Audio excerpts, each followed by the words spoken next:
Deserve this burden.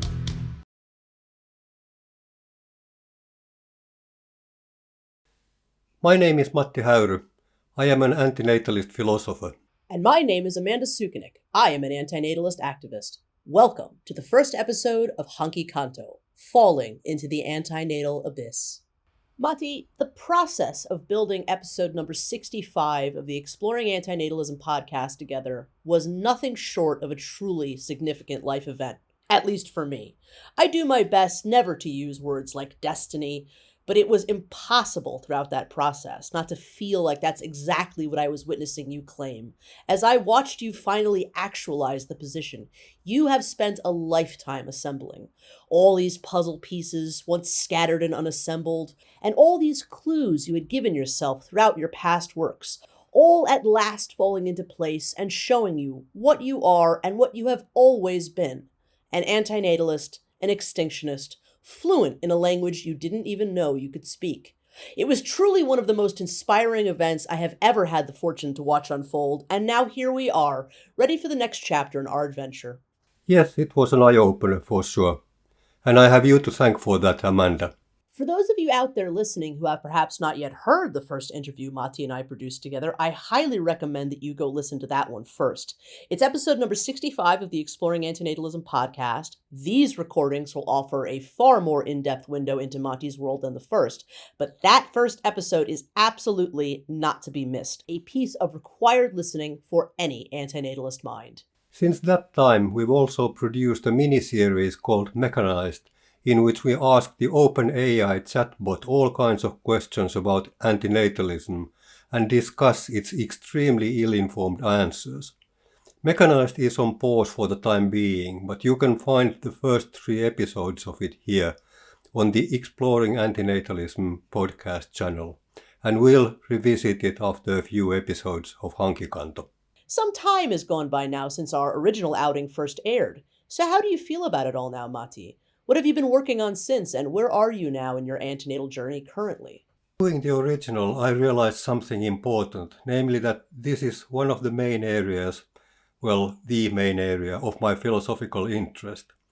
It brings together everything I know and many things that I don't know, so I have just continued thinking and writing about it. I am now spamming academic journals with an endless string of papers about suffering, frustration, death and all the other uplifting elements that make up the antinatal discussion. Let's see how much of that we can cover this time.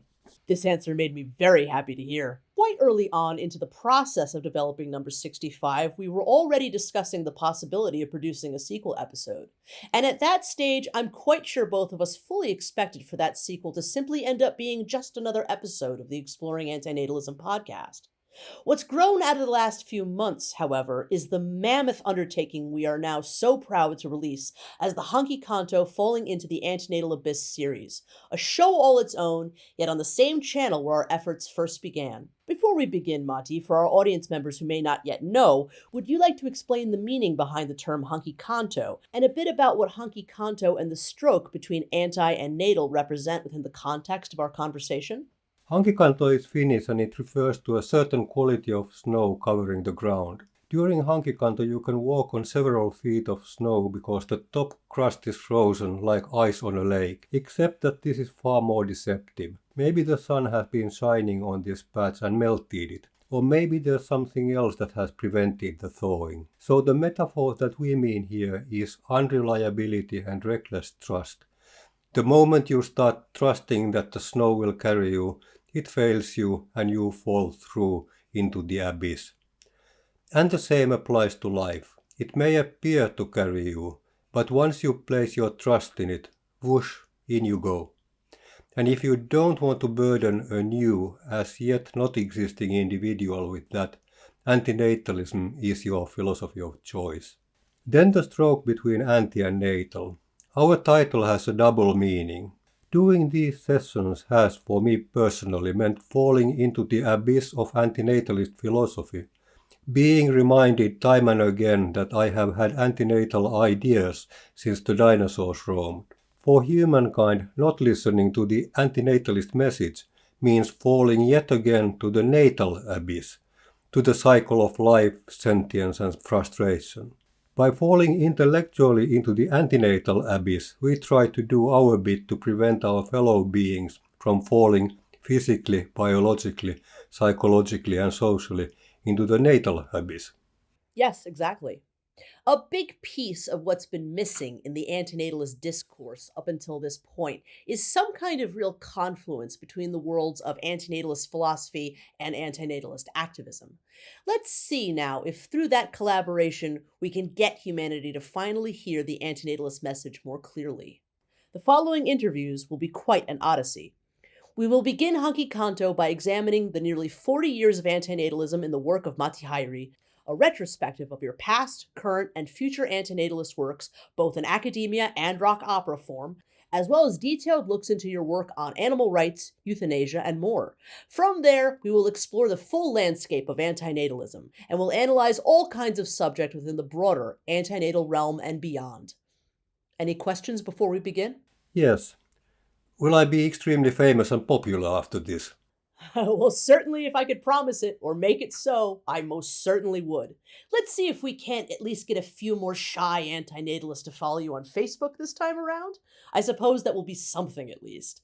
As you have done throughout our communication, let's first revisit some of your past works and retrace some of the antinatal breadcrumbs you dropped along the way during your long and remarkable career that would eventually lead you down to the antinatal abyss you now find yourself in.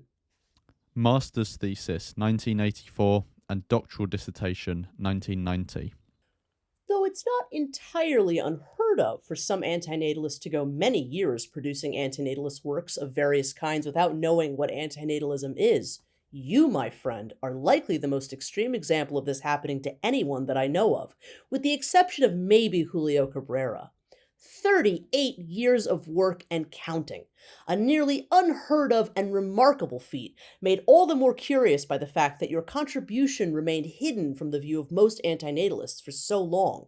So let's begin where it all began, really. The year is 1984. A year earlier, in the year of my own birth, you had earned your Bachelor of Arts in Philosophy, Folkloristics, and Economics at the University of Helsinki, and were now working towards the first of your two masters, a Master of Social Science degree in Practical Philosophy, Sociology, Aesthetics, and Education, again at the University of Helsinki, and preparing to write your thesis, which I believe is safe to say would be a work that would change your life forever.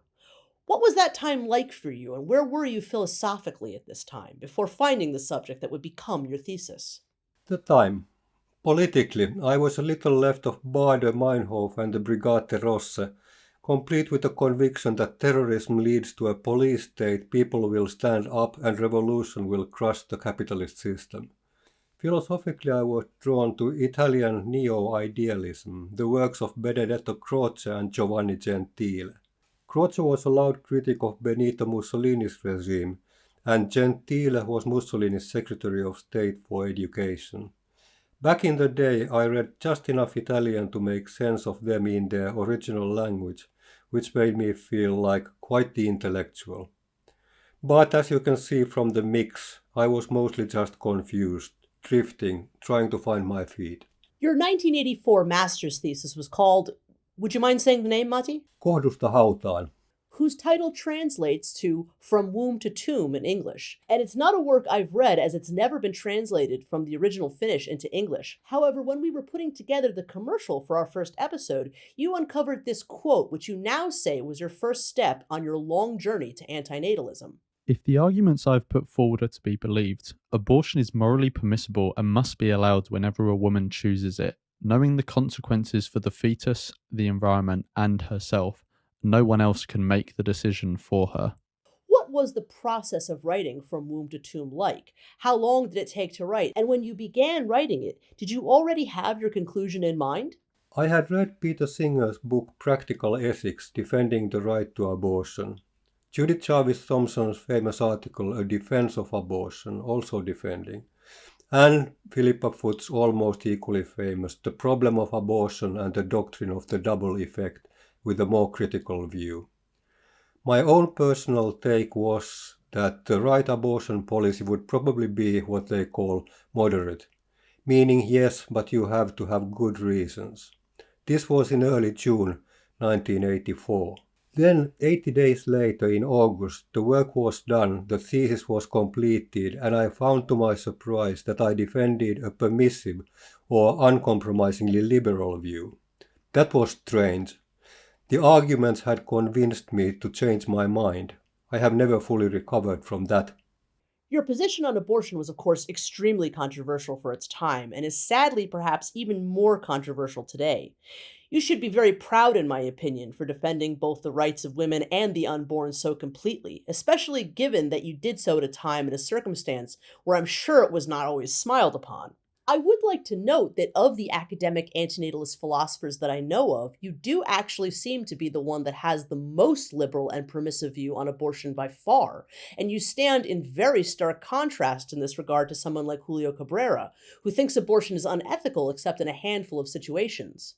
Not to get too tangential, but what do you think about the idea of an antinatalist opposed to abortion of any kind? Do you find that shocking?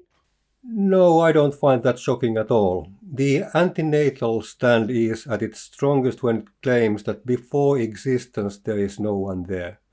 Julio Cabrera and his cronies can draw on a rich philosophical tradition that sees the beginning of life, somebody being there, in terms of biological existence. The embryo, at least when it's sufficiently formed, is biologically a member of Homo sapiens, so if that's enough for you, you can go with prohibitive abortion views. So as far as philosophy goes, that's a quite legitimate view. Real life is a different matter. The prohibition has implications for women, so practically I wouldn't advise going there. My thesis reflected that. If I may elaborate a bit, philosophy does that to some of us, including me. During my 80 days in the world of abortion, I grew very fond of both my extremely permissive and the extremely restrictive view. Both beautiful works of brain art, much better than the conceptually muddy middle ground of the moderate views. For the moderate stand, you would have to ask people what they think. Can't have that, not on my philosophical watch. Or that's how it panned out for me. Great answer. Very fair. You mentioned you may be surprising me at points. This one did, but in a good way. I hadn't really ever thought of Julio's view in that way before. Very much respect that comment of both sides being beautiful works of brain art. Great line. Matti, quick question. Both your comment above, Julio Cabrera and his cronies, as well as earlier tonight I was looking at your Facebook page for something else, and I noticed that I had missed a photograph you posted of some kind of long ago bioethics conference in Brazil. Both those things made me think to ask now, had you ever heard of or met Julio Cabrera before we started speaking? I guess I had just always assumed he was one of the top fleet Brazilian bioethicists. So did you two ever cross paths in any way? The 2002 World Congress of Bioethics in Brazil had 1,500 participants. I spent most of my days in the executive board meetings, and at night we had a group of mostly Europeans who wined and dined together. So alas, no, I did not have the pleasure of meeting Julio Cabrera. In 2001, David Benatar wrote a paper hilariously titled A Pain in the Fetus, Towards Ending Confusion About Fetal Pain. And Mark J. Maharaj and I asked him about this paper when he was our guest on episode 5 of the Exploring Anti-Natalism podcast. He said, What I argued with my co-author in that paper on fetal pain was that it's likely that sentience emerges much later in gestation, around 28 to 30 weeks of gestation. So I think that's the crucial point at which, or the crucial stage at which the being comes into existence as a sentient being. And so before that, I think abortion would be morally required. I don't think it ought to be legally required. I think it would be morally required, because you're still at that point preventing a sentient being from coming into existence. Okay. But once the sentience emerges, now you're dealing with an existing being, and I think it has some at least rudimentary interest in continuing to exist. And it's not that abortion would never be justified in that later stage, but now there's some consideration that needs to be weighed up against the interests of the fetus in continuing to exist. What are your thoughts on what Professor Benatar has to say on this issue? Do you also believe that after around 28 to 30 weeks of gestation, the fetus has, as he says, some rudimentary interest in continuing to exist? If a fetus can indeed feel pain at this point, should we really defend that we are ethically justified in causing that pain for the sake of the freedom to have an abortion? A tough one. I have thought about this lately, and they have a point, sort of. So late in a pregnancy, the situation is a bit different. If the fetus is sentient, we should not make it suffer. So abortion, yes, but painlessly if at all possible. But what they call the rudimentary interest in continuing to exist, I wouldn't go that far myself. It's an understandable view if their theory of value is sentiocentric, in other words, if they think that all that matters, morally speaking, is the ability to feel pain. I have problems with that. I would rather say that you need more than that to have a right to life. After all, that's what they are granting the sentient fetus here. I would say that the sentient being also has to have some self-direction or autonomy and independence, as in being a separate individual. The fetus doesn't have those, and I wouldn't grant it any kind of survival rights. What was your position on late-term abortion then, and has your position on this matter changed at all over time? If abortion is the choice, earlier is always better than later. The less developed the embryo or the fetus is, the more it makes sense to say that there is no one there. But as long as the fetus is inside the woman, it's her choice. That was my view then, inspired by Mary Ann Warren's On the Moral and Legal Status of Abortion, and it is my view now. Yes, as you say in another quote from an alternative release of From Womb to Tomb that I recently found. If the woman really wants to have an abortion, a refusal can only be morally defended by undermining her humanity. Beautifully said. In 1986, if I'm not mistaken, From Womb to Tomb was finally released as your first book, and it was called, you say it, Rakasta, kärsi ja unhoita, moraalifilosofisia pohdintoja ihmiselämän alusta ja lopusta. Thank you. In English, it's Love, Suffer, and Forget, Moral Philosophical Reflections on the Beginning and End of Human Life, along with an essay on euthanasia by your co-author, Matti Häyry. Was it difficult to get such subject matters published at the time? I'm curious to know anything you can tell me about the proper book release of Love, Suffer, and Forget. And was it after the release of Love, Suffer, and Forget that you started to receive a lot of media attention in Finland? Or had that already started to happen even before the book had been released? The book, it had, as you said, my piece on abortion and my then partner Heta's thesis on euthanasia, was first published in a university departmental series. Normally that wouldn't have been an achievement. People didn't think much of those. But this one had a lucky break. A slightly senior academic read it and wrote a long review full of praise. It was published in Finland's biggest newspaper, Helsinki News, on an August Sunday. So 1 million readers who had not seen real news for ages, with a graphic photo of a fetus's head being crushed. You just couldn't miss it. And then the reviewer started by praise, continued with controversy, not against us, with us, and concluded by praise again. Utopianly stylish and beautiful philosophy, he wrote. Oh well. Only a few days later, 2 readers had their letters to the editor published. One sided with us, saying that she can already tell by name the priests and women haters who will attack us. The other was against us. She implied that we are spoiled brats and suggested that we should be locked in our ivory tower to avoid further damage to society. Yet another week later, the newspaper's theology columnist concluded the proceedings. He bit the hook offered by our supporter, being one of the known priests to object, struggled to moderate the tones of our critic, and tried to be polite to us while smashing the reviewer into smithereens for his unprofessional praise of Matti Häyry's grossly mistaken views on abortion. There was no stopping us after this kind of a start. I can see that. But you mentioned that there were also some clearly proto-antinatal and extinctionist tones in that early exchange. Can you elaborate on that a little? Yes, I found all these items in the Helsinki News Archive just now, and this was a surprise to me. The book was on abortion and euthanasia, so close enough, but still. First, the critical letter was named "The Entire Human Race Could Be Erased." The title was chosen by the editors, so it demonstrates their views more than anything. But the writer did indeed make the connection. She noted that we, as philosophers, are so alienated from reality that our kind of philosophy could be used to justify just about anything, including the demise of humankind. Quite perceptive of her, that's exactly what I've done later.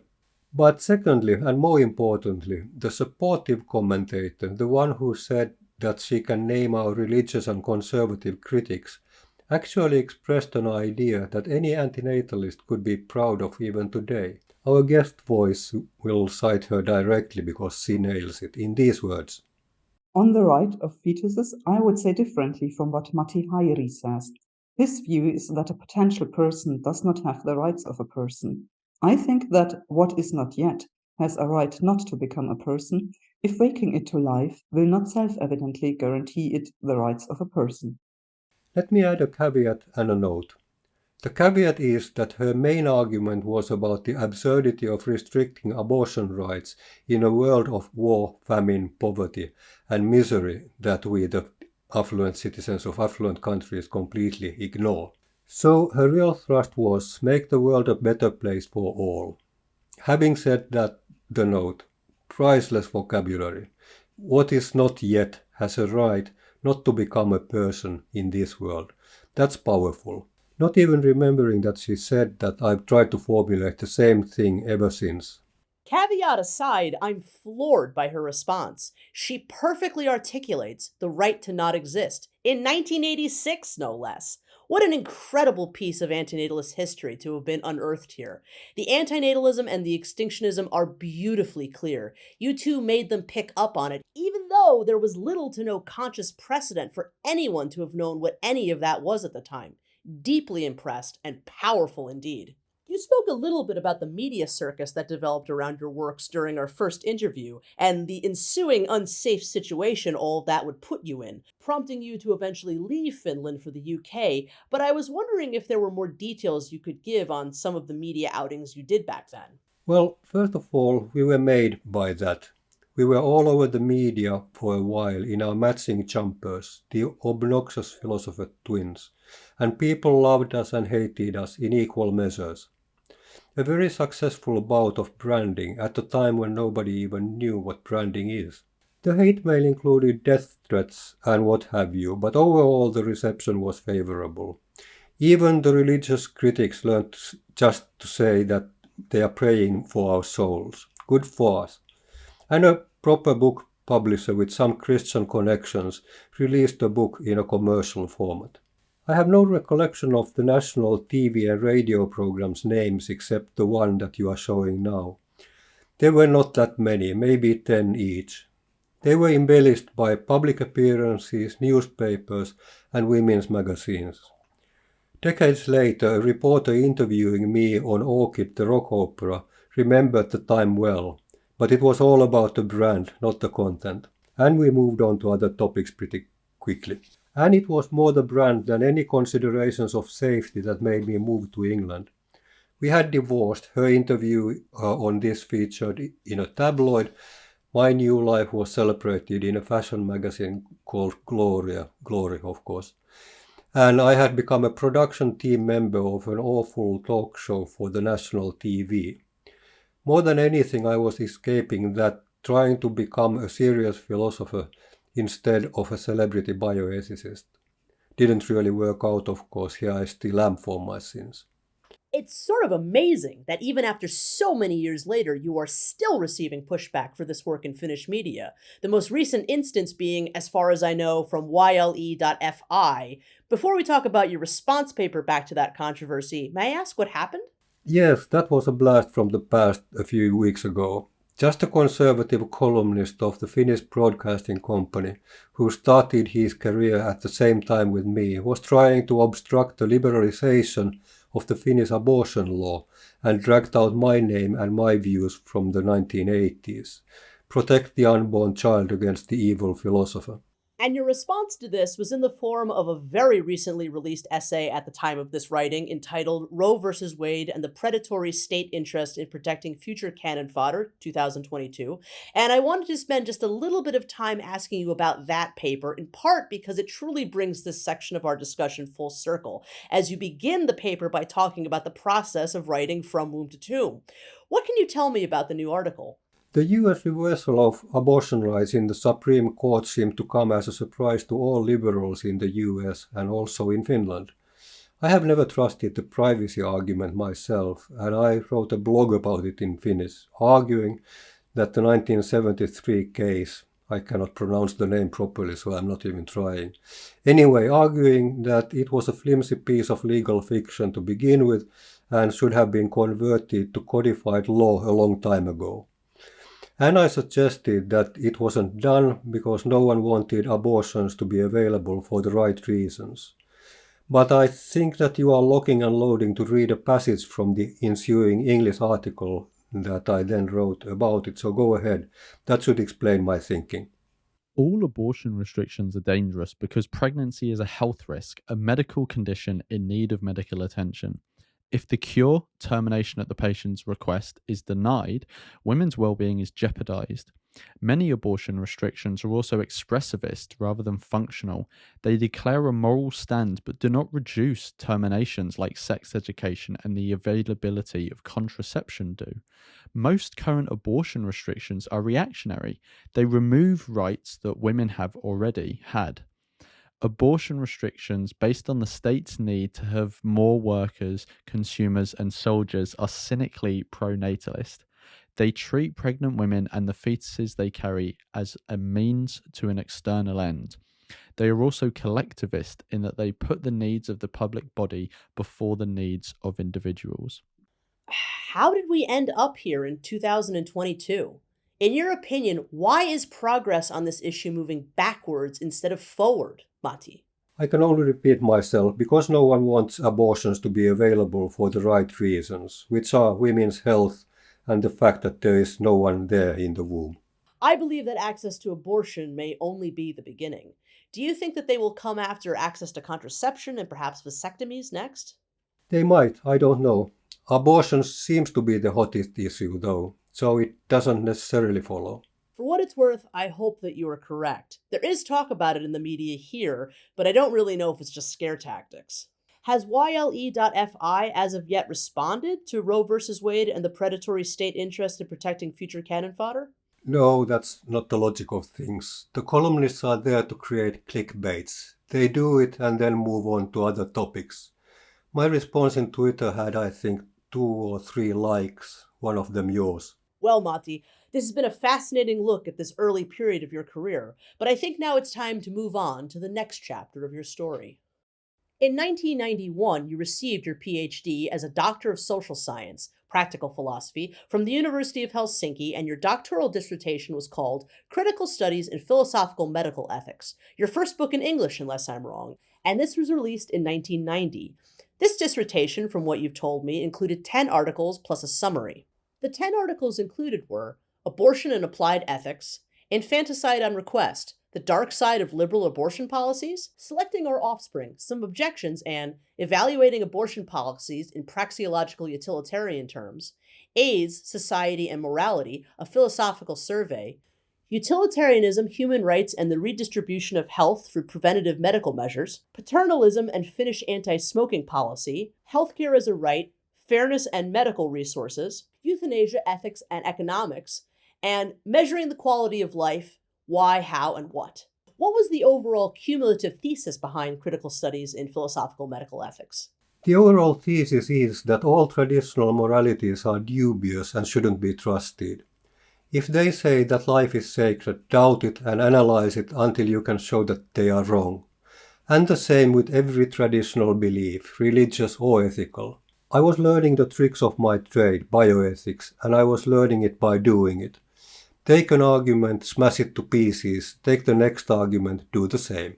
The thing that I missed was that I was smashing only traditional arguments, not the liberal ones challenging them. The thesis could as well have been called liberal studies in philosophical medical ethics. The criticism of half of the field was missing. What can you tell me about the process of writing critical studies in philosophical medical ethics? Were all of these articles written over a long period of time or in quick succession from one another? Most of the articles started live as conference presentations in Finland, England and Scotland in about 4 years during the very late 1980s. That explains the liberal overtone. It was the time of Reaganism and Thatcherism in economics, and a similar kind of libertarianism, a let-go attitude, was also gaining ground in medical and healthcare ethics. No to state interventions in abortion and euthanasia. No to the paternalism of medical doctors. No to just about anything. Within the preface section of the summary, you mentioned that Abortion and Applied Ethics, which was at least in part written as a criticism to somebody by the name of R.M. Häyry, turned out to be quite a memorable event, as Mr. Häyry was unexpectedly present at the event where you were presenting the paper. Would you like to tell us the story of what happened?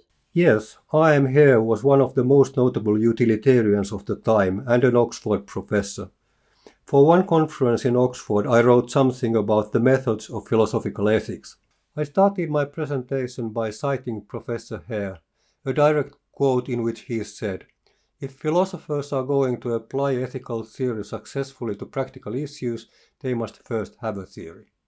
Sounds self-evident, but I was working under a different assumption, namely, that we enter topics armed with just logic and our soundest intuitions, no actual overarching theory, and use the logic and intuitions to reject bad moral judgments. So partly I was criticizing Professor Häyry, who wanted us all to use his superior preference utilitarian theory for everything. The memorable dimension was that he was indeed in the audience, sitting in the front row. As I started reading my paper, he immediately began to huff and puff, muttering, "I never said that," and rolling his tie up and down. That continued more or less all through my 20-minute presentation.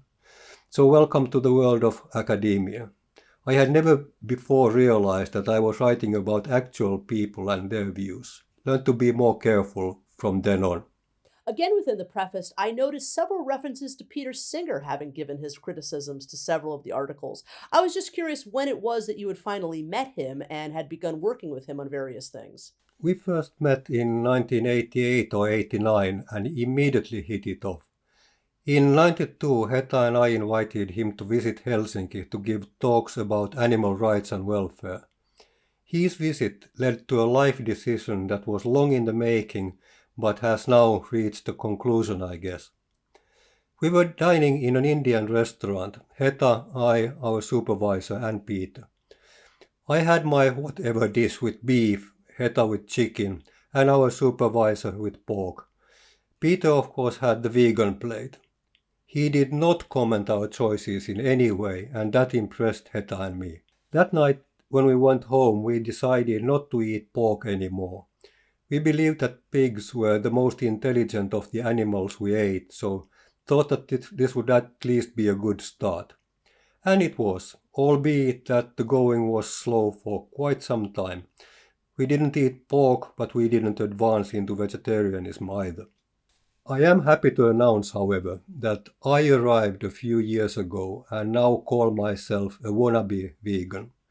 The wannabe means that there may be traces of non-human in my wine and vitamins, and I don't know what to do with leather shoes that are still wearable.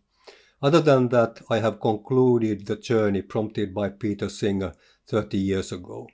I personally don't think there's anything wrong with continuing to use still good, old clothing that contains leather or whatnot. Wasting it would be even worse. I had a chocolate, wine, and vitamins. Same thing, really. Can you tell me a little bit about infanticide on request, the dark side of liberal abortion policies? What was your position on infanticide at the time that this was written, and how has it changed over time, if at all? Infanticide is the utilitarian nightmare in debates on abortion. Utilitarians typically use the concept of what is called psychological personhood. It means that if you are not aware of your own existence as a continuous subject of experiences, if you don't have memories, hopes, fears and expectations, then you don't have a right to life, strictly speaking. You are not there. In the context of abortion, this means that pregnancies can, as far as the embryo and the fetus are concerned, be ended at any time. So far, so good. But the psychological status of the human being doesn't change in any way during the travel through the birth canal. So we should be licensed to kill babies as well. Oops. There's no easy way out of this mess by using utilitarian concepts. There is a difficult way, and I already said something about that in answering your David Benata question, but that dawned on me only later. So in the article I simply used Marianne Warren as an authority and said that the fetus is inside the woman, the infant is outside, that's the difference. This doesn't address the real theoretical issue, but at least it gives a palatable practical conclusion. Don't kill babies even if you happen to be utilitarian. Within the summary, you coined two terms, cognitive deprogramming and rational reconstruction. Could you explain both of these concepts and the roles they play in the essays that comprise critical studies in philosophical medical ethics? Cognitive deprogramming is getting rid of our old ways of thinking about norms and values. Look at them hard enough and they will crack. No one should be killed ever. Wrong. We must at least allow the possibility that doctors may have a role in helping people to die when they are terminal and in a lot of pain and want to die. Rational reconstruction is building better norms in the place of the ones that we just rejected. No one should be killed normally, but in the exceptional case of what I just said, we can consider it. But then we have to subject this to cognitive deprogramming as well, because it can have its problems too. Repeat until both your sense of logic and your moral intuitions agree. Then present it to others who will rip it to pieces. Start again. It's a perpetual motion machine. Keeps philosophers employed. You have this great little line. I've seen you say it elsewhere as well in much later works, that philosophers are at their best in the role of barking dogs. Could you elaborate at all on this notion a bit? Philosophers as barking dogs is a concept that dates back to the school of cynics 2.5 millennia ago in ancient Greece. The words cynic and cynical mean dogs, and it became first the symbol of Diogenes, the first cynic, and then also of his like-minded friends. Cynics claimed to bark honestly at those in power instead of being their servile guardian hounds. I had something else in mind when I used the expression. I meant that philosophers are better at cognitive deprogramming, the criticism of existing views, than at rational reconstruction, the building of alternative views. And there is a simple reason for that. It's relatively easy to prove a positive. There is a criticism that can be launched against this doctrine, and the proof is that I just launched it. But it's more difficult, if not impossible, to prove a negative. This is my view, and there are no valid counter-arguments. As soon as I say this, a hand is raised in the back row. So, good critics, if here problem solvers. I wanted to ask you briefly about paternalism and Finnish anti-smoking policy. This essay made me think a lot about the possible paternalism or non-paternalism, or the coercion or non-coercion of the idea of grandfathering out certain kinds of human behaviors. Smoking would be the most benign of all the examples I have in mind. What if we as a society declared that this will be the last generation of smokers? What if we allowed anybody who wanted to smoke to have as much access to tobacco as they wanted, even perhaps with some kind of prescription, but in turn there would be tremendous, perhaps even life-threatening penalties against anyone who allowed a minor to smoke? Do you think such an idea could work? Do you think that it would cause more harm than good? And what if we applied it to other issues? Perhaps people who cannot stop eating meat should be allowed to eat meat so long as they are the last generation of meat eaters. I already see the pitfalls of trying to apply this to procreation. Regardless, there is something kind of beautiful in the idea of allowing less and less births gradually until it's a thing of the past. Any thoughts? This is a very good illustration of what I just said about critics and problem solvers. Let me give you the official answer that it deserves. So, Amanda's rational reconstruction proposes that smoking, meat eating and reproduction are allowed to continue for now, but restrictions apply to these practices by younger and future people. This is a good solution in that it does not compel those who are already engaged in these practices. There are, however, 3 points of contention that I would like to raise. First, the coercive element would still be there, only applied to different groups of people. And we have some evidence that coercion can be counterproductive, the practices being continued illegally, causing several social problems. Secondly, empirical evidence seems to show that practices like these are handed down to new generations by the old. A voluntary collective change of mind in the next generation is not therefore inevitable. And thirdly, the value or disvalue of all these practices is contested. Many people think that smoking, meat eating and reproduction are good and natural activities that should not be interfered with, even if we could. So that's my cognitive deprogramming to your rational reconstruction. I hope it clarified what I mean. Regarding healthcare as a right, fairness, and medical resources, perhaps it's just simply that I have a one-track mind, and though it's likely a screaming category error to compare allocation of medical resources to anything regarding extinction, I must say nonetheless that really quite a lot of the language in this essay reminded me of our conversations on extinction ethics, particularly related to the difficulty or perhaps even impossibility of not doing harm, and in the idea that hard choices and tragedies are inevitable. Do you think there is any realistic comparison to be drawn from the kind of careful thinking we would like the medical industry to engage in when considering difficult medical decisions to the kind of decision-making an extinction ethicist might find themselves having to consider? There is a connection, but it's fiddled with assumptions that are hard to defend. If we assume that healthcare resources are a constant, and that less people consume less healthcare resources than more people, then it would make sense to have less people. But if we put this proposal seriously forward, I can already hear the dogs barking. With less people there would be less healthcare resources, and the diminished population, due to aging and the like, would probably use more of those resources. So maybe not. Measuring the quality of life, why, how, and what, and Euthanasia, Ethics, and Economics are both articles we will speak much more about when we come to our section dedicated to all of your work on euthanasia, so let's leave them be just for now. However, 3 more articles evaluating abortion policies in praxeological utilitarian terms, AIDS, Society, and Morality, a philosophical survey, and Utilitarianism, Human Rights, and Redistribution of Health through Preventative Medical Measures, I have not read, as they have not been readily located. Is there anything in particular you would like to say about these 3 missing pieces? Not really. They are all theory-specific. In the first, I defend a weird kind of utilitarianism. In the second, try to balance between private freedom and public interest, and in the third, chop into atoms something called the doctrine of double effect.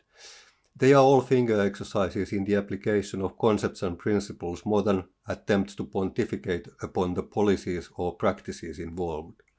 I do say that abortion should be permitted, that people with AIDS should not be discriminated against, and that vaccinations can be justified even if they kill people, but those are almost side issues or afterthoughts.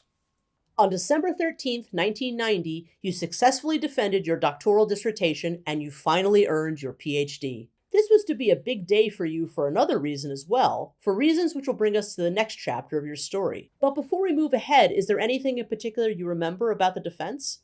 Perhaps a note on the personnel, as they will make a comeback in the next section, and one fond memory. The chair of the committee and the occasion was my supervisor in Helsinki, Professor Timo Airaksinen, and my external examiner was Professor John Harris, a utilitarian of sorts from the University of Manchester.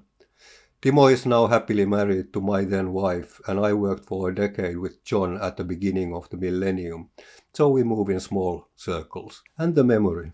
John likes to tell the story that he had prepared 50 questions for the 3-hour examination, but only managed to ask 5 of them, because my answers lasted for ages and covered everything under the sun and a little beyond.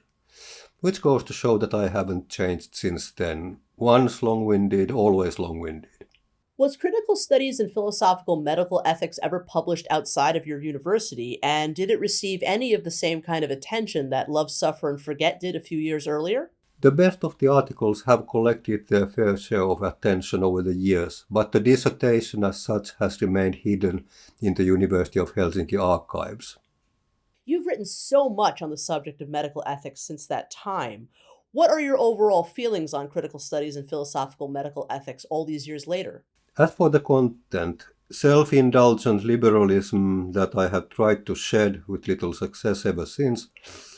As for the execution as a finger exercise, it's solid, albeit a little all over the place. As for the methodological framework, I have kept working with that and it still keeps evolving.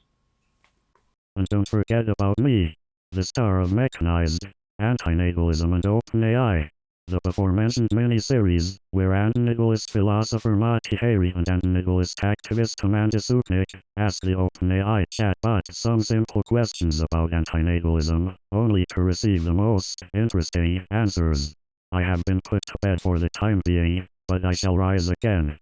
In the meantime, please watch the first 3 episodes of Mechanized, Anti-natalism and OpenAI here on the Exploring Anti-natalism podcast channel, and read the transcripts over at exploringantinatalism.com. See you again soon. Liberal Utilitarianism and Applied Ethics, 1994, and Just Better Utilitarianism, 2020. Now, going back to December 13th, 1990, literally hours after having successfully completed your defense ceremony, you had an idea to begin what would become one of your most important works, this being, of course, your 1994 book, Liberal Utilitarianism and Applied Ethics. In the preface of the book, you explained how this work came to be. Will you share with us a little of that story now? We were having dinner after the examination of my PhD dissertation in a nice old-style restaurant called Elite, in Helsinki.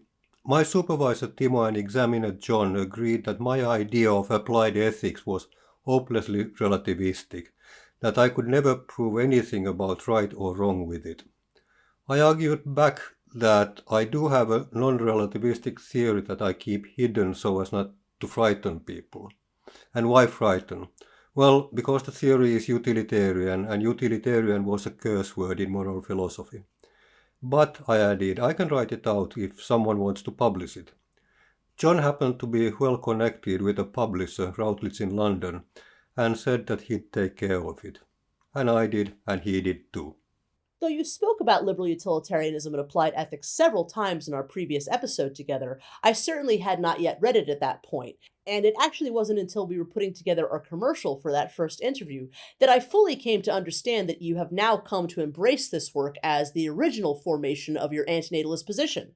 Is it sort of shocking for you now to think about this work of yours suddenly in this new way? It's a surprise, but I have written so much about so many things over the years that I'm not shocked by almost anything anymore. But yes, a surprise and a pleasant one. Perhaps my favorite quote of the book, a line from literally the first page that now repeats often in my head. I could not see then, and I still cannot see today, how it could be my duty to act in ways which do not produce the maximum of net good. I was wondering if you wouldn't mind speaking a bit about this quote and how it informs your work and the desire you had to vindicate utilitarianism through liberal utilitarianism and applied ethics. Wow, did I say that?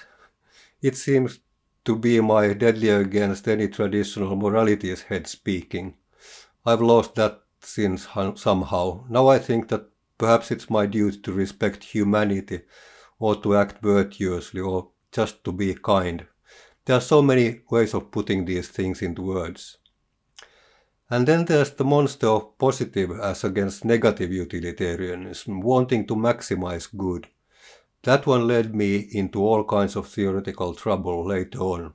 But yes, I suppose I meant it, and I can understand what I meant by it. Don't act on vague moral prescriptions handed down by earlier generations. Check for yourself that it does some objective, measurable good. That's utilitarianism, all right. Acid poured on rusty structures, and if nothing's left after that, it was corroded through and couldn't be relied on anyway. As someone who knows very little about the history of the development of utilitarian thinking, reading this book was extremely informative. I truly learned so much from it. I had an inkling that people had come to form a negative opinion of utilitarianism over time, but I didn't really understand anything about why. To quote something that you had realized after extensive conversations between you and your friends, I gradually learned that there are corollaries to the traditional utilitarian principles which make the doctrine intuitively unacceptable to many people. I did not, however, give up my conviction that there must be a form of utilitarianism which can be defended against the intuitionist critiques.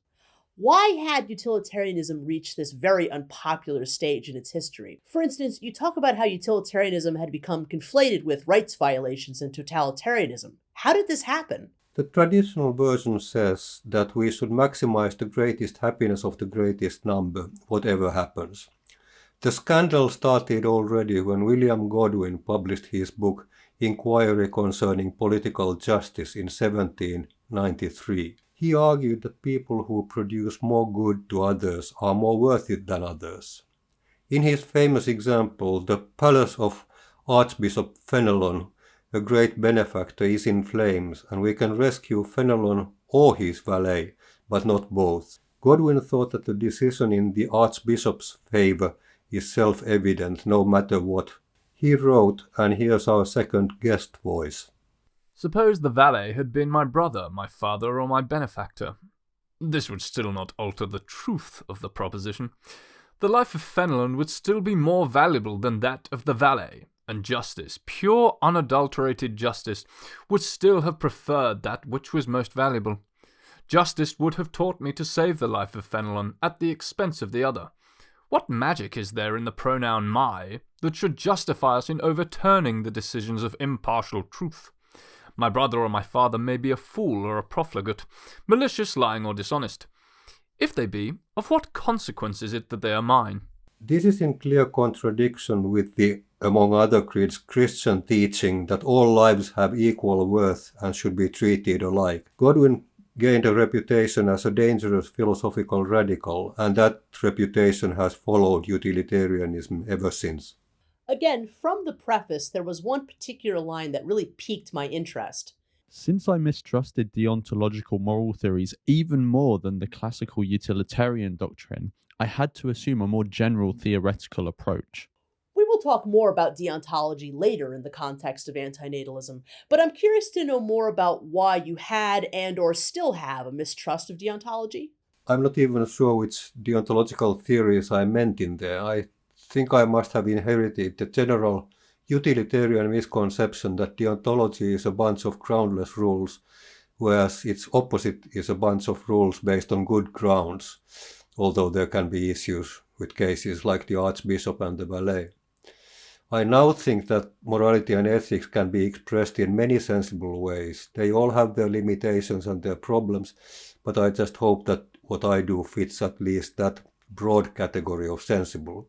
What is your doctrine of liberal utilitarianism and applied ethics, and how is it different to all the other forms of utilitarianism that preceded it? The main difference is that I do not claim to know all the answers. Orthodox utilitarianism has a hard time dealing with conflicts of interest sometimes. It makes a credible case in easy conflicts. If I desire to have ice cream right now, and getting it prevents me from rescuing someone from a burning house, my preference should give way to the more fundamental needs of others. But it fares worse if the interests or needs are of the same order. The classic case is the trolley problem, made famous by Philippa Foot and Judith Jarvis Thompson. I'm the driver of a trolley. The trolley is headed towards 5 people tied to the track. If I do nothing, they will die. I can turn the trolley on a side track and save them. But there is one person tied on the side track, and the trolley will then kill that one person. Should I turn the trolley? According to the standard reading, utilitarianism makes it my duty to turn the trolley, and that's been seen as problematic. Not the idea of turning the trolley, necessarily, but that it's a duty. Mr. Spock of Star Trek said that the needs of the many outweigh the needs of the few or the one, and he may well be right. But does this outweighing automatically convert into an absolute moral obligation. Critics of utilitarianism have their doubts. And this is where my novelty comes in. I said, let's confess that utility calculations do not automatically dictate what's right in difficult situations like this. Let's say that utilitarianism is good in the easy cases, and we have a lot of those, but not in the hard ones. Let's use the methods of applied ethics, cognitive deprogramming, and rational reconstruction to deal with those. It's messier, but perhaps safer. My supervisor and examiner, the ones who prompted me to write the book, could of course observe that with this solution I just returned to square one. Relativism still looms large. Some will say turn the trolley, others will say don't turn, and we don't know who's right. But to this I say that we should concentrate on the easier cases. They can be solved by my version of utilitarianism, even if it doesn't apply to the most difficult choices. And it seems to me that, give or take a few twists and turns, antinatalism is one of the easy ones. So different forms of utilitarianism have been based on different axiologies over time, such as duty-based, rights-based, community-based, and so on. Liberal utilitarianism, like at least some forms of negative utilitarianism, are needs-based. Can you explain more about the importance of needs, both their satisfaction and frustration, and why they are an essential part of your liberal utilitarianism? Let's make a few specifications first. As far as ethical approaches go, utilitarianism is an alternative to duty-based, rights-based, and community-based theories. None of these want to make the objective measurement of the good the cornerstone of morality. They state that we have self-evident or reason-based duties and rights, or that we should abide by the community's traditions and customs. According to utilitarian thinking, these obligations, entitlements, and ways of behaving can be right, but only if they produce the greatest good.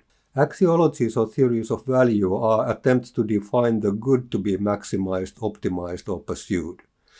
Utilitarianism has over time relied on hedonism, pleasure to be pursued, pain to be avoided, or desire fulfillment, preference satisfaction, and many others. I'm not sure why I chose needs. Perhaps it's a hangover from my Baader-Meinhof Marxist days, and the principle from each according to their ability to each according to their needs guided me.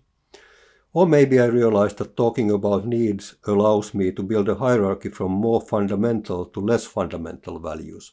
One issue with hedonism is that if pleasure and pain are simply added, subtracted, and multiplied, this can produce counterintuitive results. What if one person, a pleasure monster, could enjoy all the pleasure in the world better than all the rest of us together? Should we then concentrate all the good on the monster? Or what if torturing one person to death would give an audience of thousands so much pleasure that it outweighs the pain of the tortured one? Should we then allow the performance? With hierarchical needs we don't have to entertain such silly and repugnant conclusions. Not to be tortured to death is a basic need. The sadistic pleasure cannot be compared with that. End of story. Performance not allowed. You speak a lot about how utilitarianism had become overextended, and that what liberal utilitarianism does is apply limits. Would you explain more about that? Well, the two things that I've just said set the limits. Against the trolley problem cases, let's continue the analysis beyond utility calculations. And against the pleasure and pain monsters, let's use a better theory of value. Mind you, I'm still in search of the perfect theory of value, as we'll no doubt see later on in the show. The other key piece of the book, the applied ethics pieces, you have assembled into a system that help people understand how to make ethical decisions where the limitations of liberal utilitarianism cannot. Again, would you mind explaining more about this piece of your theory? In the book, I still rely on the cognitive deprogramming and rational reconstruction model that I presented in my doctoral dissertation. Simply put, try to criticize the hell out of existing solutions, then try to put together a new solution, then criticize the hell out of that, and so on and so forth. It's an ongoing process, and I never meant it for the person in the street, really. It's a philosophical tool that can, in one form or another, be used to give broad outlines to how our decisions could be made, especially on the levels of policy and practices. Others have suggested other models like that. It's a way of saying that professional applied philosophers will be needed forever and ever. Throughout the book, you have some very interesting things to say about negative utilitarianism, and you also fully address sentient extinction. I didn't really expect to find those two words together when I started reading. We will revisit some of what you have to say about sentient extinction within liberal utilitarianism and applied ethics much later on in this interview. However, the following quote I did want to bring up now. It's a longish one, but I think has extremely important relevance and historical interest to our overall conversation.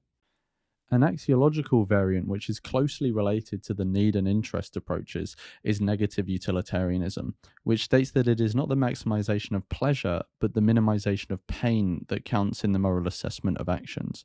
This view, which has never fully been developed, owes its popularity to the sound idea that the elimination of suffering has a certain urgency which is missing from the augmentation of pleasure. But the view as a whole is as problematic as the more traditional versions of utilitarianism. Two deficiencies are particularly apparent. First, the possibility of irrational suffering makes negative utilitarians subject to the same type of critique that faces the proponents of the desire and preference views. There may well be persons who are genuinely aggrieved by the fact that other persons are not made to suffer. And if this is the case, negative utilitarianism can be rejected on the same grounds as the corrected desire and preference theories. Second, it can be argued that the most effective way to minimize suffering in the world would be the extinction of all sentient life forms. But nihilist normative conclusions like this are widely regarded as immoral. Nihilist, huh? Do you still even now consider the extinction of all sentient life forms to be nihilistic? As you well know by now, that was mostly me trying to please an audience that simply cannot stomach the idea of humankind's demise. Nihilism from that audience's point of view is the correct term. Making nil of our species and other sentient life forms must be the prime example of evil. You say quite a bit more about sentient extinction within liberal utilitarianism and applied ethics, but we'll return to those particular sections another time. I was also intrigued by your comment on negative utilitarianism never having been fully developed. Do you still believe this to be true today? And if so, why do you think that remains the case? And what, in your opinion, would need to happen in the development of NU for it to become fully developed? Prompted by our exchanges, I have assessed the situation, and yes, it has remained underdeveloped. Luckily, also prompted by our exchanges, I have just completed a new version. When that one hits the fan, it will be a whole new ballgame, if anyone reads it, that is. Given that liberal utilitarianism and negative utilitarianism are both, unless I'm mistaken, based on need-based axiologies, how do they differ? In what other ways are they perhaps the same? The default value of negative utilitarianism was for a long time hedonism, in other words, avoid or prevent suffering. When I studied the scene just now, there were other axiologies in play, but no need-based attempts. My new version will remedy that. Based on things you've told me, I get the sense that basing liberal utilitarianism, like negative utilitarianism, on needs was extremely controversial when you first proposed it, and was met with a lot of resistance and pressure for you to relent. Will you tell me more about what you experienced in attempting to do this? It's hard to tell what the reception of the book has been. It has been cited, but not fantastically. At the time of its publication, I detected one review, and that was lukewarm. Utilitarianism of any kind was not the flavor of the day, and the main message of the reviewer was that I didn't pay sufficient heed to human flourishing. That was the flavor of the day, and pretty soon Nobel Prize winner Amartya Sen and philosopher Matti Ha cashed it in by their human capabilities approach. That, by the way, is another development that I was aware of in the 1990s, like I knew of David Benatar's work on antinatalism before it was published. In the case of the capability approach, Matti Ha was working in Helsinki at the United Nations Wider Institute, and a student of mine, a secretary at the institute, carried me all her notes from the presentations on the topic. another point of envy for me as I saw that this combination of diluted Marxism, Aristotelianism, liberalism and neo-utilitarianism would be the bee's knees and the dog's bollocks in the years to come. So utilitarianism in almost any form would have been unpopular at the time. Lucky for us that you stuck to it, otherwise I couldn't make the next revelation about the book. Lo and behold, on page 121 of Liberal Utilitarianism and Applied Ethics, you do in fact define a form of antinatalism. Minus the word, of course. Liberal utilitarianism counters the difficulties of the classical view by stating that family and population policies cannot be discussed in terms of total or average happiness in the way suggested by modern theorists. The principle of other regarding need frustration implies that it is always right to satisfy the basic needs of an existing being, provided that the operation does not frustrate the basic needs of others. Non-existent beings who will never come into existence need not be counted in the evaluation, since they do not have and will not have needs which could be satisfied or frustrated. Thus, the healthy and happy couple do not have an obligation to procreate, even if their child would contribute to the total or average happiness of the world. On the other hand, however, non-existent beings who will come into existence as a consequence of our actions, or independently of them, will in the foreseeable future have needs which must be accounted for in ethical decision-making. Since the genetically defective couple are directly responsible for the existence of their suffering child, they are also directly responsible for the child's suffering. Their decision to procreate despite the genetic defect would therefore be morally wrong.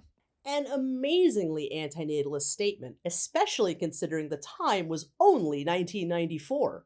Of course, this idea had no word attached to it yet, and would not for another 12 years, and had virtually no place within academia. Was this statement ignored at the time of the book's publication, or did people who read Liberal Utilitarianism and Applied Ethics at the time pick up on this statement at all? If so, what did people have to say about such an idea in 1994? People who read the book back then, all 5 or 6 of them, including the editors, did not respond to this passage in any way. They probably didn't even notice it. There were several reasons for the limited readership and the tepid reception. Let me list some of them. One set of reasons for the limited sales was that books were prohibitively expensive. This one had an ugly, nondescript cover, and it was written by a nobody from an obscure little country somewhere up north. I wouldn't have bought the hardcover copy myself, and the paperback only came out 11 years later. The topic was not attractive either. Utilitarianism was not fashionable. The market was saturated by books on liberalism, neoliberalism, virtue ethics, and, if with traces of utilitarianism, with a much more applied as opposed to theoretical approach. This one was originally supposed to slip into the applied box. Let me explain that. My plan was to present the theory and then boldly apply it to animal welfare, energy policies, environmental matters, development policies, and the world order more generally. That would have been the book that everyone else was writing at the time, and it would have had an audience, perhaps. As things unfolded, I realized 2 years into the writing that my contract required me to deliver within months. Not knowing yet that publishers will give you an extension if you are struggling, I just threw the methods of applied ethics from my doctoral dissertation in, submitted the manuscript and held my breath. And it was accepted, but in a form that didn't make me rich or famous. Looking back, that's not a bad thing. It is historically accurate and theoretically sound, something to be proud of. But it wasn't a book that was destined to catch a wide readership. To your question about this particular passage though, it's a powerful passage and I'm proud of it, but you didn't give the full context. It was sincere and written with my heartblood, yet I practically renounced it as I moved along. The idea of not having children was, as I've told, used as a refutation of theories. So I inconspicuously backtracked and let the more positive utilitarianism, the greatest happiness of the greatest number, to reign. David Benata and antinatalism were yet to conquer anyone's consciousness. Also, I only address the situation of parents who would have a clearly suffering child. Actually, this may have had some impact at the time. Peter Singer later told me that he made a student of his in Monash, Australia, Julian Savulescu, read the book. And Julian Savulescu then became famous for his principle of procreative beneficence, which starts from the same premise with me, but reaches a different conclusion from what you have in mind. The premise is that potential parents should avoid having children who suffer. Savulescu's solution is technological. Let's test all the embryos and only implant the ones that probably will not suffer. In fact, let's make the best babies we can genetically. I, along with many others, have contested the genetically bit, but that hasn't made a dent to his influence and popularity. And let me repeat, David Benatar had not yet come forward saying that all human life is suffering. And to be fair, I didn't argue anything like that either in the passage you quoted. You go even further, though, as one of your 5 principles for application states, K. The principle of actual or prospective existence. When the moral rightness of human activities is assessed, the imagined needs of non-existent beings who will never come into existence shall not be counted. Now we are talking. That is an antinatal statement without any disclaimers. In isolation it says that however positive or happiness-seeking we are, there is no duty, no obligation to bring new people into existence. We have a perfect right not to reproduce. The ideas needed now are that life is or can be pretty bad, and that we cannot ask the unborn if they want to take the risk of a bad life. And hey presto, philanthropic antinatalism as we know and love it is born. As it did when David Benatar and Sian Schifrin published their ideas, and I followed suit in my article A Rational Cure for Pre-Reproductive Stress Syndrome 10 years after liberal utilitarianism and applied ethics had been released.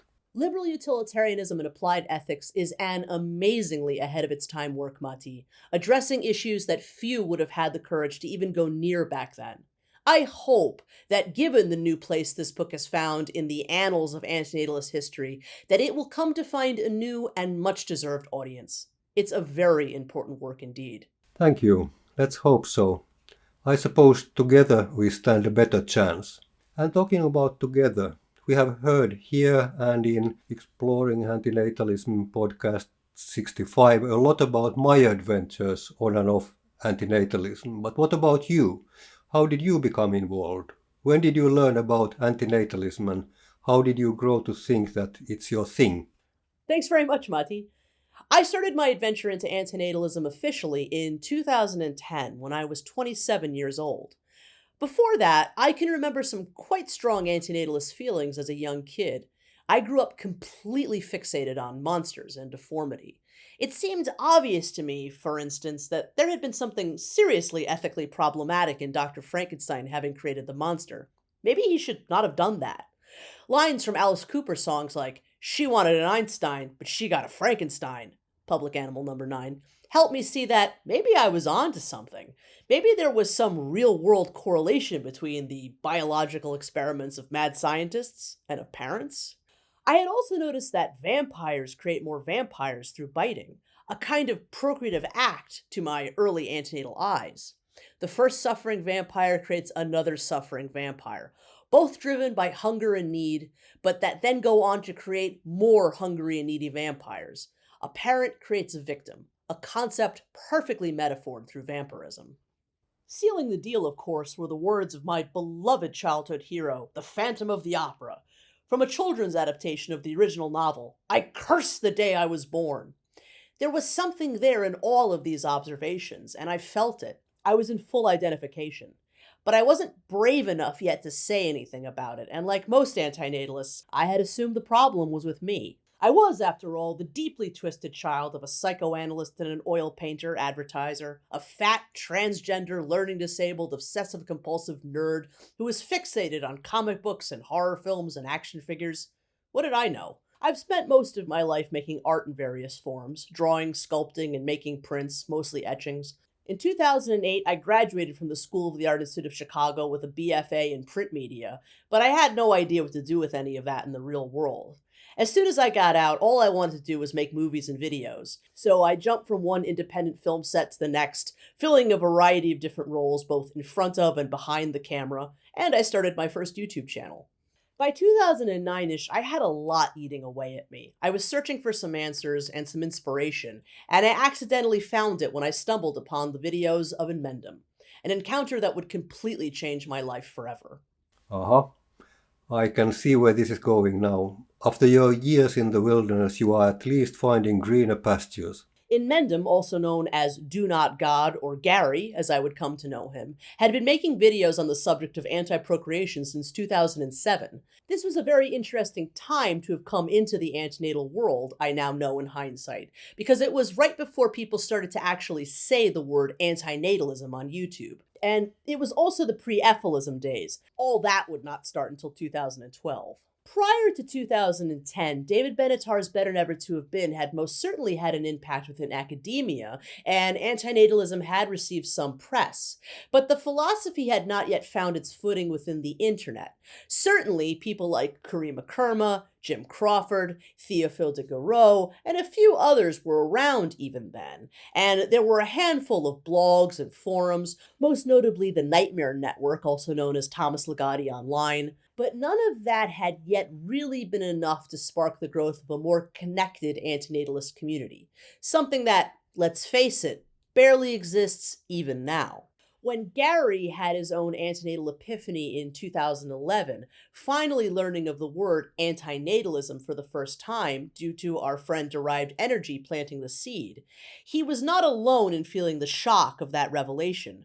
For an entire small community of people who had formed around Gary and his ideas over the years, suddenly we were all anti-natalists now. And once we had that word, an amazing explosion of antinatalist conversation and content creation commenced between the years of 2011 to 2014-ish. The antinatalist community was officially born. It really was incredible. The result for me personally was like being hit by lightning. Antinatalism was everything I'd been waiting to find my entire life. Anti-procreation, art, animal rights, the right to die, atheism. It was all there, and I wanted to do everything. Something. But what? I was deeply insecure. I have no background in philosophy. My past is filled with drawing monsters and making weird, cringy videos dressed up as anime characters. It didn't seem like it was going to work out. And so I hid for the first year of my antinatalism to think about it.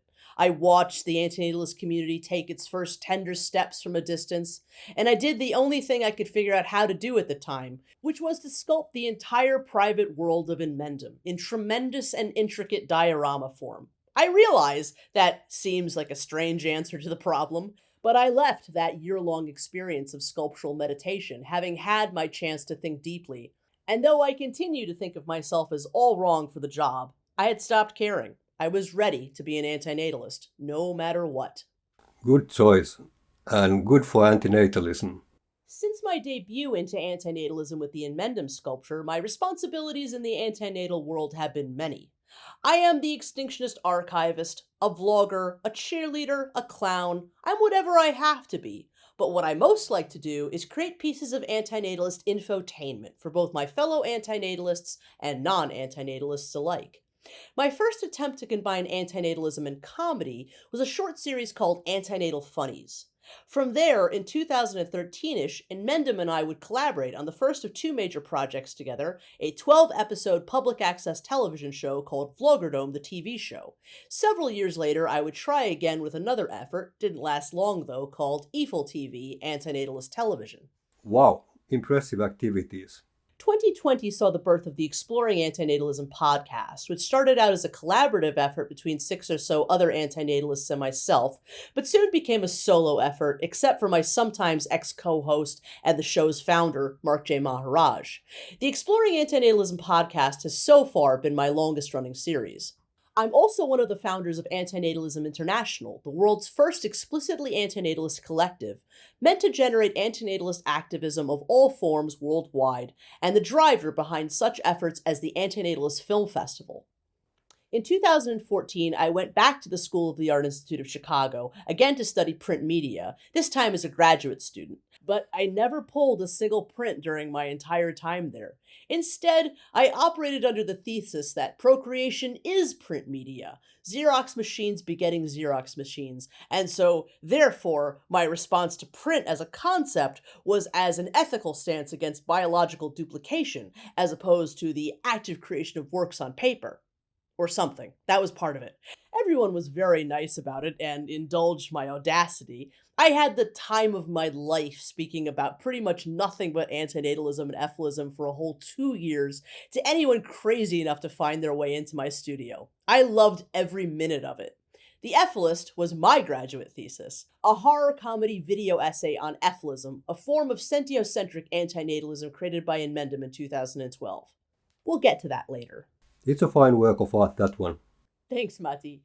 My love for antinatalism only grows the more time that goes by. 12 years in, and I'm not tired of it in the slightest. It inspires me endlessly. Antinatalism is perfect prevention. I think it's the most beautiful idea in the world. We are told our entire lives that there is nothing we can do about how bad life is, and that there is nothing we can do about suffering. That there are no tools available to us to change anything or make a difference. But that, of course, is a lie.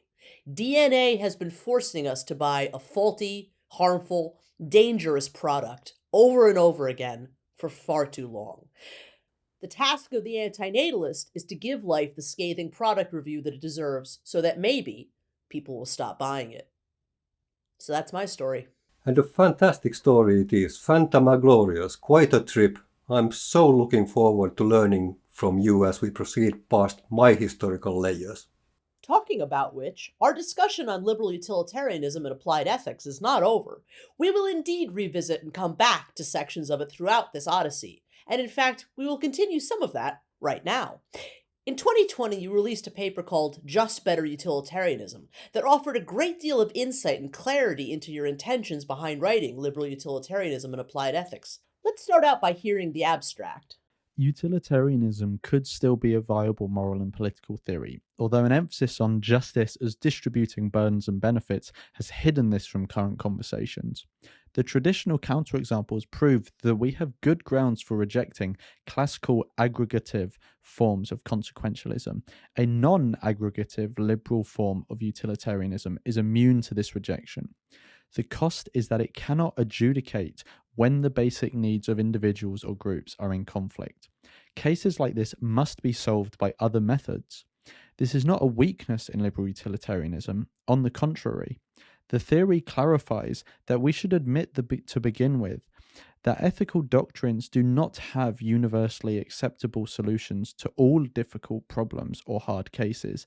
The theory also reminds us that not all problems are in this sense difficult or hard cases. We could alleviate the plight of non-human animals by reducing meat eating. We could mitigate climate change and its detrimental effects by choosing better ways of living. These would imply that most people's desire satisfaction would be partly frustrated, but liberal utilitarianism holds that this would be justified by the satisfaction of the basic needs of other people and non-human animals. I won't spend too much time here now dissecting this essay, but it deserves to be pointed out what an excellent supplemental piece to liberal utilitarianism and applied ethics it is, and we will come back to it several more times throughout future episodes of Hankikanto. Written some 26 years after the publication of the book, what prompted you to revisit liberal utilitarianism through Just Better Utilitarianism after so many years? My interest in animal ethics was revived a few years ago, more or less out of the blue. I had done a lot of it in the 1990s, and we'll come back to that in our later episodes. But bioethics as an investigation of new medical technologies had taken over. Quite frankly, all the research money was in that field, and as a research team leader, I had to focus our plans accordingly. Not that we ever did what we promised to do in the research plans. We continued our critical investigation of these technologies and developed our methodological approaches. But anyway, animals were sidelined for many years. Now that I had renewed my interest in animal rights and welfare, I had to examine again the theoretical foundation. The team had for many years studied different views on justice, and I tried to apply that framework first. But I soon realized that this was a part of the problem rather than a solution. Most theories of justice, be they about individuals or collectives, property or taxation, rights or care, utility or tradition, concentrate on people. Who should get what, whose values should be respected, whose work produces the welfare we may or may not enjoy, and so on. But non-human animals were missing from the picture. And then I remembered that I already have, or ages ago had, a theory that could fit the bill, liberal utilitarianism. But if I dig it out and give it an airing, I thought, I'll need a context. So I came up with one, lest I just repeat myself from ancient times.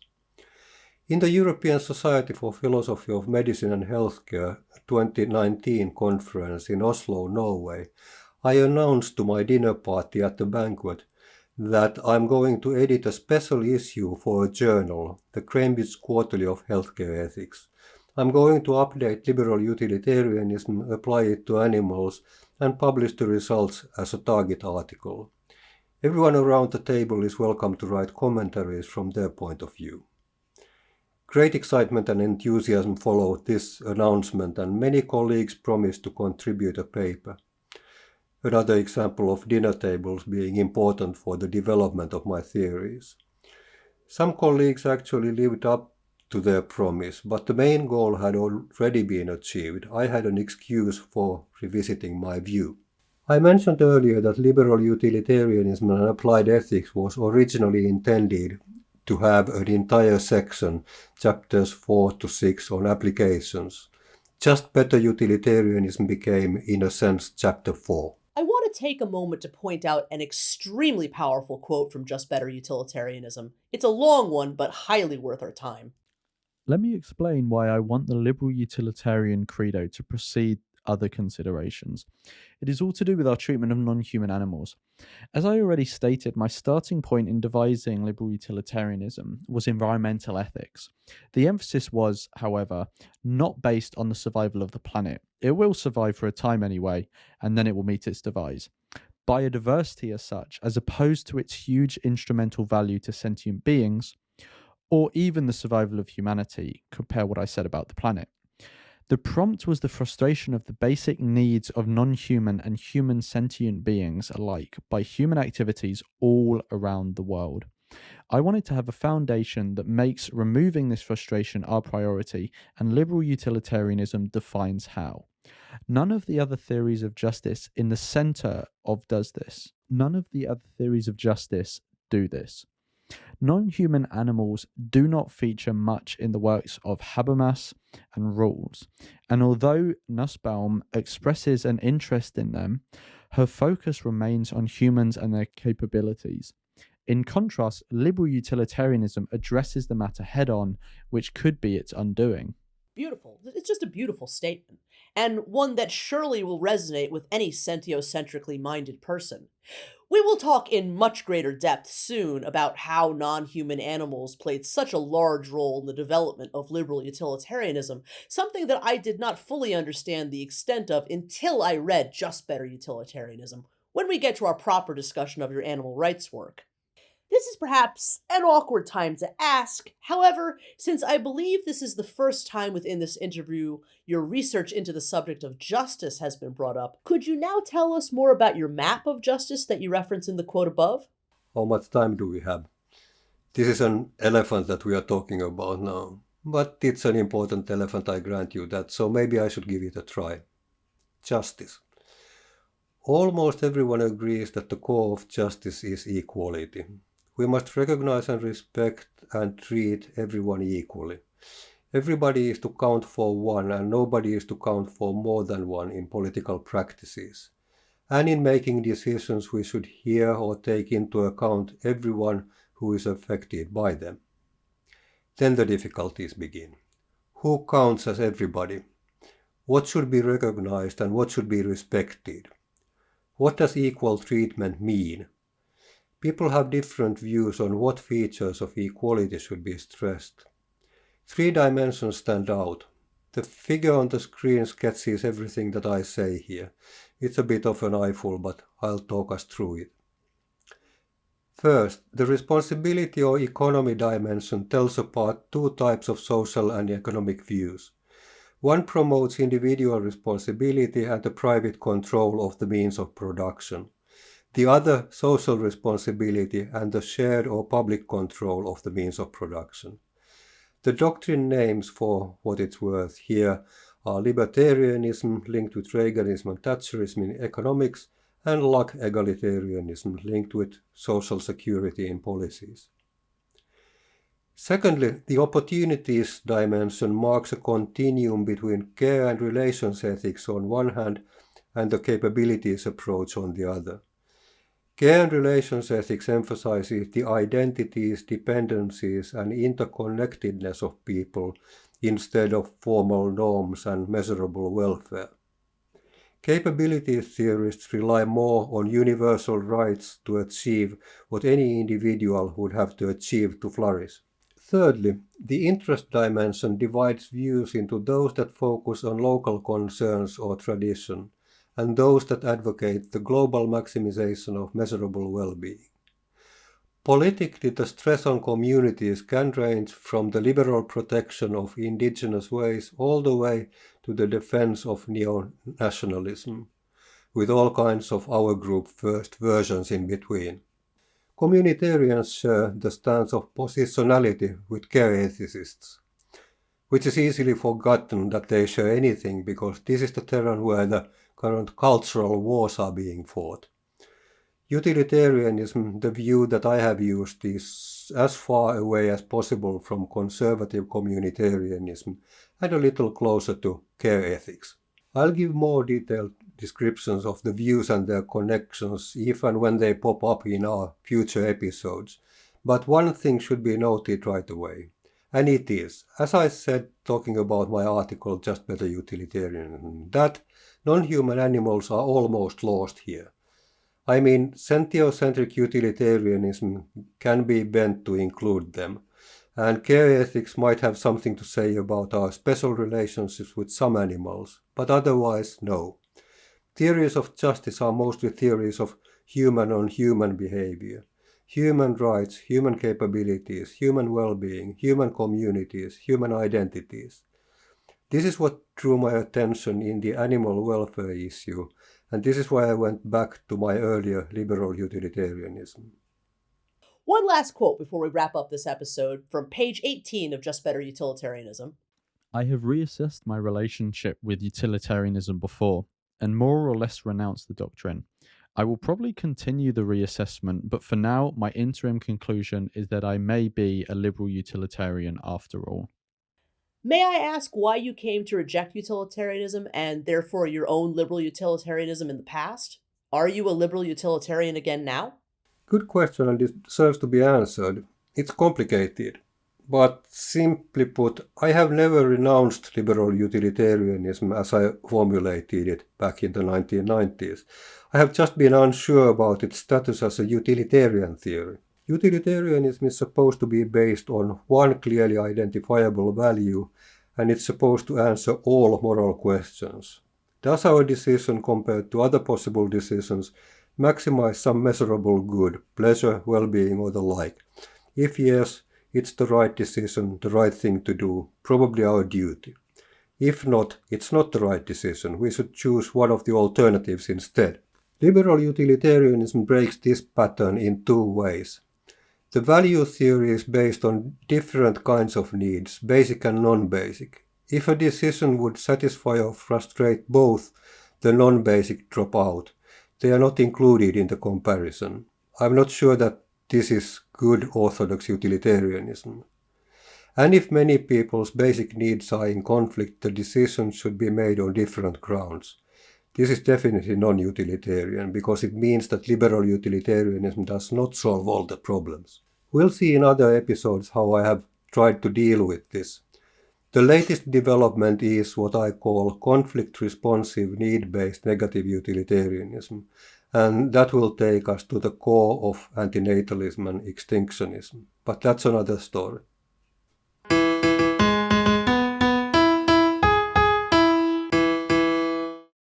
Concluding thoughts. Matti, now that we've looked at so many of your past antinatalist works, a question I've had since the very beginning of our correspondence becomes even louder. How the hell did you manage to remain such an unknown within the antinatalist community for so long?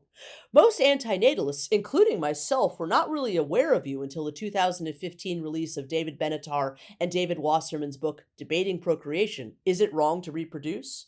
And even then, I can confirm, on Facebook, on Twitter, on Reddit, there has been little to no discussion of your work until recently. As happy as I am that this is now being rectified, do you have any thoughts on why this might have happened?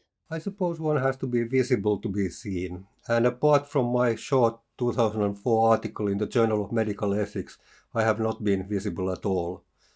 Your detective work has unearthed passages here and passages there over the years, but before these sessions, the world has never seen a fully blown announcement of antinatalism by me. I'm actually a little surprised that some people, notably from the opposite pronatal camp, have apparently known about my lunacy. Many of them have even commented when they have been specifically asked to, but they have then discreetly turned to look the other way, to let me recover from my malady in peace and silence, I suppose. Well, I also think not enough of us really went looking either.